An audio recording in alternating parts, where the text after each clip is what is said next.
Hello साथियों, welcome to run study. Madhya Pradesh आबकारी आरक्षक 2023 के स्पेशल एग्जाम का हम 24 फरवरी सेकंड एंड थर्ड शिफ्ट दोनों शिफ्ट का ये एनालिसिस हम आपके लिए लेकर आए हैं। इस वीडियो में हम सेकंड और थर्ड दोनों शिफ्टों को कवर करने वाले हैं। और गाइस सभी क्वेश्चंस हमें मिल चुके हैं, पूरे क्वेश्चंस हमें मिल चुके हैं जो कि इस वीडियो में आपको कवर करवाएंगे। तो इस वीडियो को पूरा देखिएगा क्योंकि आज जो क्वेश्चंस आपके पूछे गए काफी इंटरेस्टिंग पूछे गए हैं और काफी अच्छे लेवल के क्वेश्चंस भी बने हैं। क्लियर है?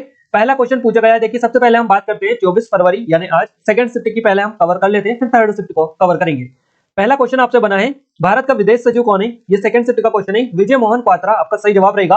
और वर्तमान में कौन क्या से रिलेटेड भी क्वेश्चंस आपके अब लगातार बन रहे हैं। क्लियर है? तो भारत सरकार ने आईएफएस से ये विजय मोहन क्वात्रा इनको भारत का नया विदेश सचिव नियुक्त किया है। वर्तमान में मार्च 2020 से नेपाल में भारत के दूत के रूप में कार्यरत है।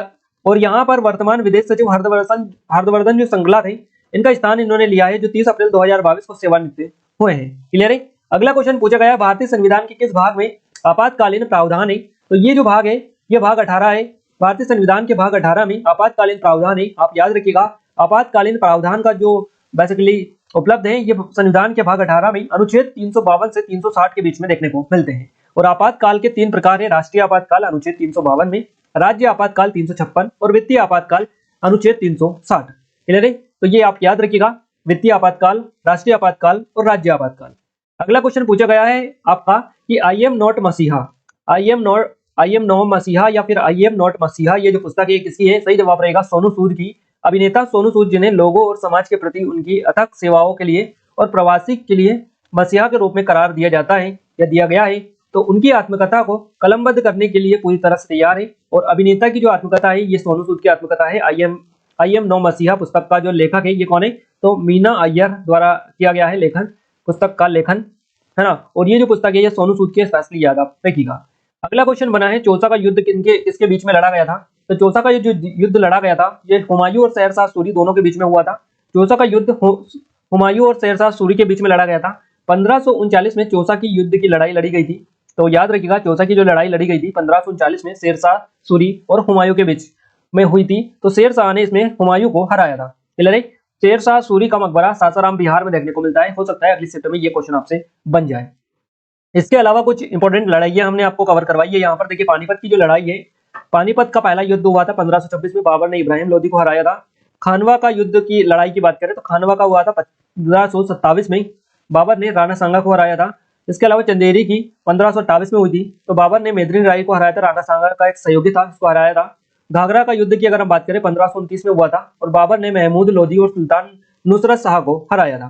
क्लियर है? इसके अलावा कन्नौज की लड़ाई 1540 में हुई थी जिसमें शेरशाह सूरी ने दूसरी बार हुमायूं को हराया था।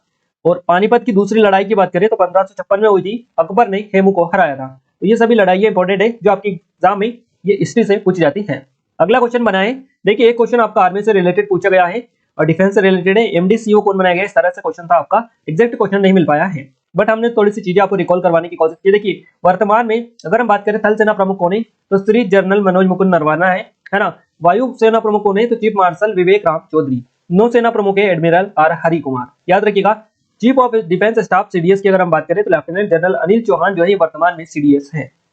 इसके अलावा मंत्रिमंडल से रिलेटेड भी क्वेश्चंस आपके पूछे गए, पूरा कैबिनेट मिनिस्टर यहाँ पर हमने डाल दिया है आपके लिए। तो आप इस पीडीएफ को हम दे देंगे या फिर अदरवाइज आप स्क्रीनशॉट इनका ले लें, है ना। स्क्रीनशॉट इनका ले लीजिएगा। यहाँ पर सारी जो चीजें हैं वो आप याद जरूर से कर लीजिएगा क्योंकि यहाँ से क्वेश्चन ऑलरेडी पूछा भी गया है ना। सारा मंत्रिमंडल हमने डलवा दिया है तो ये पूरा आप अच्छे से कवर कर लीजिएगा। अगला क्वेश्चन बना है वित्त मंत्रालय से रिलेटेड। देखिए वित्त मंत्रालय से रिलेटेड क्वेश्चन बना है, क्या क्वेश्चन था ये तो नहीं मिल पाया है बट सेकंड शिफ्ट में गाइस थर्ड शिफ्ट का जो हम कवर करने वाले हैं अभी, तो उसमें पूरे क्वेश्चन हमें एग्जैक्ट पूरे के पूरे मिल चुके हैं। वित्त मंत्रालय भारत सरकार का एक महत्वपूर्ण मंत्रालय है। यह कराधान, वित्तीय कानून और वित्तीय संस्थानों, पूंजी बाजार, केंद्र और राज्यों का वित्त, साथ ही केंद्रीय बजट से जुड़े मामले को देखता है। और वर्तमान में निर्मला सीतारमन जो है भारत की वित्त मंत्री है। क्लियर है? इसके अलावा राष्ट्रीय सूचना आयुक्त कौन है, इस तरह का क्वेश्चन बना है। एक जनरल बिपिन रावत जी से करंट अफेयर का क्वेश्चन बना था। क्रोमोसोम के बारे में क्वेश्चन पूछा गया था साइंस में आपका, और बैक्टीरिया से रिलेटेड भी साइंस में क्वेश्चन बने थे। तो ये सभी हमारे सेकंड शिफ्ट के क्वेश्चन थे। अब हम सेकंड शिफ्ट को कवर कर लिया है हमने, अब थर्ड शिफ्ट को कवर करेंगे। थर्ड शिफ्ट में काफी अच्छे क्वेश्चन हमें मिल चुके हैं। देखिए 24 फरवरी थर्ड शिफ्ट की अगर हम बात करें गाइस तो इसमें पहला क्वेश्चन बना है। सबसे पहले मैं बता दूं गाइस, ये जो शिफ्ट है काफी लेट छूटा है क्योंकि सर्वर प्रॉब्लम चल रही है और काफी लेट डिले हो रहा है एग्जाम। आज सुबह से ही एग्जाम काफी डिले थे जो कि शाम की शिफ्ट पर भी उसका असर देखने को मिला है। यानी आज की तीनों जो शिफ्टें हैं ये सारी डिले चल रही थी, करीबन 1 से 1.5 घंटा लेट पेपर आज छूटा है सभी शिफ्टों का। तो क्लियर है, तो ये चीजें चल रही है थोड़ी सी, इसीलिए यहाँ पर एनालिसिस हम सेकंड शिफ्ट का सेपरेट आपको नहीं दे पाए और इसी में हमने कंबाइन कर दिया है। तो आपका थर्ड शिफ्ट का जो क्वेश्चन पहला बना है ये है आपका, त्रिपुरा के सीएम कौन है जिसे बनाया गया है मुख्यमंत्री, तो मनिक शाह या मानिक शाह आप बोल सकते हैं, इनको बनाया गया है। अगला क्वेश्चन पूछा गया है, दिल्ली में लाल किला किसने बनवाया, तो शाहजहां ने बनवाया। मुगल सम्राट शाहजहां ने 1638 ईस्वी में इसका निर्माण शुरू करवाया था। किले का निर्माण 1638 में शुरू हुआ था और 1648 ईस्वी तक ये चला था। कुल मिलाकर इसके निर्माण में करीबन 10 साल का समय लगा था। ताजमहल, देखिए शाहजहां ने किले के निर्माण के दौरान राजधानी आगरा से दिल्ली स्थानांतरित कर लिया था। एक क्वेश्चन आपका उदारीकरण से रिलेटेड पूछा गया। उदारीकरण का अर्थ ऐसा नियंत्रण में ढील देना या उन्हें हटा लेना है जिससे आर्थिक विकास को बढ़ावा मिले, उदारीकरण बोला जाता है। अगला क्वेश्चन बना है आपका, प्रधानमंत्री उज्ज्वला योजना से रिलेटेड कि किस विभाग से संबंधित है ये योजना, प्रधानमंत्री उज्ज्वला योजना, तो पेट्रोलियम और प्राकृतिक गैस मंत्रालय से रिलेटेड है। योजना का कार्यान्वयन भारत सरकार के पेट्रोलियम और प्राकृतिक गैस मंत्रालय के अधीन किया जा रहा है। पेट्रोलियम मंत्रालय की इस तरह की ये पहली योजना है जिसमें करोड़ों गरीब परिवारों की महिलाओं को जो है लाभ होगा। तो ये जो योजना है पेट्रोलियम और प्राकृतिक गैस मंत्रालय की है, प्रधानमंत्री उज्ज्वला योजना या प्रधानमंत्री उज्ज्वल योजना। अगला क्वेश्चन बना है, हुमायूं का मकबरा किसने बनवाया था, तो हुमायूं का मकबरा हाजी बेगम ने बनवाया था। हुमायूं का मकबरा दिल्ली में है और भारत में मुगल सम्राट हुमायूं की कब्र इसको बेसिकली बोला जाता है। 1569-70 में कब्र को हुमायूं की पहली और प्रमुख पत्नी महारानी बेगा बेगम ने बनाया था। क्लियर है, तो इन्होंने जिसे हाजी बेगम के नाम से भी जाना जाता है, तो याद रखिएगा इनके द्वारा इसका निर्माण करवाया गया था और फारसी वास्तुकार था मिरक मिर्जा गियास, इनके द्वारा निर्मित किया गया था। अगला क्वेश्चन बना है, एक पुस्तक से रिलेटेड क्वेश्चन पूछा गया है। पुस्तक का नाम एग्जैक्ट पता नहीं चल पाया है कि क्या नाम दिया था, बाकी इससे क्वेश्चन आपका डेली पूछा जा रहा है। अगला क्वेश्चन पूछा गया है, 2022 में एयर इंडिया का चेयरमैन और प्रबंध निदेशक यानी सीएमडी किसे बनाया गया है। एयर इंडिया का जो अभी हाल ही में आपको पता होना चाहिए कि इसके अभी हाल ही में चेयरमैन और प्रबंध निदेशक नियुक्त किए गए हैं, इनका नाम है विक्रम देवदत्त। विक्रम देवदत्त आपका सही जवाब रहेगा, वरिष्ठ नौकरशाह Vikram Devdutt air India limited का सीएमडी और क्या प्रबंध निदेशक है ना, चेयरमैन और प्रबंध निदेशक सीएमडी नियुक्त किए गए हैं, याद रखिएगा। अगला क्वेश्चन बना है, राजस्थान उच्च न्यायालय के मुख्य न्यायाधीश कौन बने हैं, तो ये बने हैं जस्टिस पंकज मित्तल। जस्टिस पंकज मित्तल इनका नाम है और ये अभी हाल ही में नियुक्त किए गए राजस्थान उच्च न्यायालय के मुख्य न्यायाधीश ये बने। गई जितने भी करंट अफेयर के क्वेश्चन, जितने भी क्वेश्चन इस तरह के पूछे जा रहे हैं ये सारे करंट अफेयर वाले क्वेश्चन से, करंट के क्वेश्चन से 2000 देखिए, और ये आपके अगस्त के लास्ट बाद वाले, सितंबर के बाद वाले, अगस्त सितंबर के बाद वाले हैं। अक्टूबर नवंबर दिसंबर ज्यादा से ज्यादा जो करंट अफेयर देखने को मिल रहा है वो अक्टूबर नवंबर और दिसंबर इन तीनों महीनों का देखने को मिल रहा है। इसमें से सबसे ज्यादा क्वेश्चन आपके करंट अफेयर के पूछे जा रहे हैं। जस्टिस पंकज मित्तल ने हिंदी भाषा में शपथ ली और इससे पहले जस्टिस पंकज मित्तल जम्मू कश्मीर और लद्दाख उच्च न्यायालय में मुख्य न्यायाधीश थे। जस्टिस पंकज मित्तल का कार्यकाल लगभग 8 महीने रहेगा और वो 16 जून को 2023 तक राजस्थान जो उच्च न्यायालय है इसमें मुख्य न्यायाधीश के पद पर रहेंगे। अगला क्वेश्चन बना है, भारत में वित्तीय आपातकाल कितने बार लगा है, तो भारत में वित्तीय जो आपातकाल है या फिर आर्थिक आपातकाल इसको बोला जाता है, ये अभी एक बार भी नहीं लागू हुआ है। अगला क्वेश्चन बना है, भारत में रुपये का अवमूल्यन कब हुआ, तो 3 बार हुआ है टोटल। 1991 में भारतीय रुपया जो है तीसरी बार अवमूल्यन किया गया भारतीय रुपये का। 1991 में अवमूल्यन की जो प्रक्रिया है ये 1 जुलाई से 3 जुलाई को 2 चरणों में की गई थी। भारत में 1947 के बाद में अब तक 3 बार अवमूल्यन हुआ है रुपये का, 1949 में, 1966 में, 1991 और 1992 में। क्लियर है, 1991-92 ये सिमिलर एक ही है, तो 1950, 66, 91, 92 आप तीनों याद रखिएगा, इनके बारे में क्वेश्चंस बनते रहते हैं।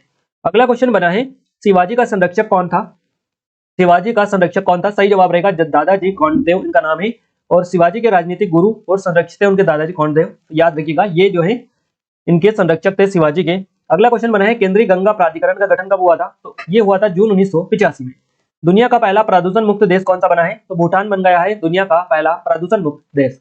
अगला क्वेश्चन पूछा गया, लाहौर संधि किसने की थी या किसके बीच में हुई थी, तो वर्ष 1846 में 7 वर्ष के महाराजा दलीप सिंह और ब्रिटिश साम्राज्य के बीच में इस संधि पर हस्ताक्षर किए गए थे, जिसको लाहौर की संधि के नाम से जाना जाता है। नेक्स्ट क्वेश्चन बना है, तेलुगु भाषा से रिलेटेड कोई क्वेश्चन पूछा गया था कि आंध्र प्रदेश में 56 दिन तक अनशन किया था, उनका नाम रामू है, इस तरह के क्वेश्चन है आपका, तो उससे रिलेटेड डिटेल हम आपके लिए निकाल लाए हैं। मद्रास राज्य में देखिए, मद्रास राज्य से अलग आंध्र प्रदेश राज्य के निर्माण की मांग को लेकर अमरण अनशन इन्होंने किया था, रामोलू इनका नाम है, और 56वें दिन इनके जो है निधन हो गया था, मृत्यु हो गई थी, तो इन्होंने ये अनशन किया था अलग राज्य की मांग के लिए, बेसिकली ये किया था। अगला क्वेश्चन बना है रानीपुर, देखिए ये जो है काफी अच्छा क्वेश्चन है और करंट अफेयर का काफी इंपॉर्टेंट क्वेश्चन है ये आपका। अभी हाल ही में नया अभ्यारण्य बनाया गया है रानीपुर अभ्यारण्य, नया अभ्यारण्य बना है ये अभी हाल ही में 53वां भारत का, तो याद रखिएगा ये जो है उत्तर प्रदेश के चित्रकूट जिले में आता है। ये आपसे पूछा गया रानीपुर अभयारण्य कहाँ स्थित है, तो चित्रकूट आपको ऑप्शन में दे रखा था, तो चित्रकूट आपका सही जवाब हो जाएगा उत्तर प्रदेश के चित्रकूट जिले में। केंद्रीय पर्यावरण मंत्री भूपेंद्र यादव ने 31 अक्टूबर को, देखिए उत्तर प्रदेश का जो रानीपुर टाइगर रिजर्व है भारत का 35वां टाइगर रिजर्व बन गया है। अब उन्होंने जिन्होंने भी हमें बताया उन्होंने अभयारण्य बनाया, बस ये टाइगर रिजर्व है, आप इतना याद रखिएगा। क्लियर है। और यूपी के चित्रकूट जो है जिला ये आपका उत्तर प्रदेश में आता है। इसमें रानीपुर टाइगर रिजर्व, दुधवा, पीलीभीत और अमनगढ़ के बाद में ये जो है चौथा टाइगर रिजर्व अब बन गया है। 53वां भारत का बना है स्पेशली, इसीलिए ये क्वेश्चन बना है, काफी ज्यादा इंपॉर्टेंट इस तरह के क्वेश्चन होते हैं। ये सारी डिटेल आप याद रखिएगा, हो सकता है अगली बार भी आपसे क्वेश्चन इनसे रिलेटेड बन जाए। क्लियर है। इसके अलावा अगर हम साइंस की बात करें, कार्बन डाइऑक्साइड से क्वेश्चन आपका पूछा गया है, एल्यूमिनियम कॉपर से क्वेश्चन आपका बना है। इसके अलावा ओजोन परत से रिलेटेड क्वेश्चन पूछा गया है, धातु अधातु से क्वेश्चन आपका बना है, आवर्त सारणी से क्वेश्चन बना है आपका। इसके अलावा एक क्वेश्चन पूछा गया माइटोकॉन्ड्रिया की खोज किसने की थी, तो अल्टमैन ने की थी। अल्टमैन ने की थी 1886 में, है ना। इसके अलावा न्यूट्रॉन की खोज किसने की थी, तो जेम्स चैडविक ने की थी। भौतिकी वैज्ञानिक थे जेम्स चैडविक, इन्होंने की थी न्यूट्रॉन की खोज 1931 में। तो ये जितने भी क्वेश्चंस पूछे गए हैं थर्ड शिफ्ट में काफी ज्यादा अच्छे क्वेश्चंस मिल गए हैं हमें, और सारे आपको बताने की कोशिश की है कि कैसा आपका पैटर्न आज का इस शिफ्ट का दोनों का रहा है। आई थिंक दोनों के बारे में आपको पूरी डिटेल पता चल चुकी होंगी। बाकी मैथ्स और रीजनिंग में जैसा आ रहा था वैसा ही सेम वही से टॉपिक्स आ रहे हैं, इसलिए हमने कवर नहीं किया है। क्लियर है। तो इस वीडियो की पीडीएफ हम डाल देंगे एप्लीकेशन पर, एप्लीकेशन को डाउनलोड कर लीजिएगा, डिस्क्रिप्शन में हमने लिंक डाल दी है, यहाँ पर आपको इसकी पीडीएफ मिल जाएगी। क्लियर है। तो आज के इस वीडियो में इतना ही, मिलते हैं हमारे नेक्स्ट वीडियो में, तब तक के लिए जय हिंद, वंदे मातरम।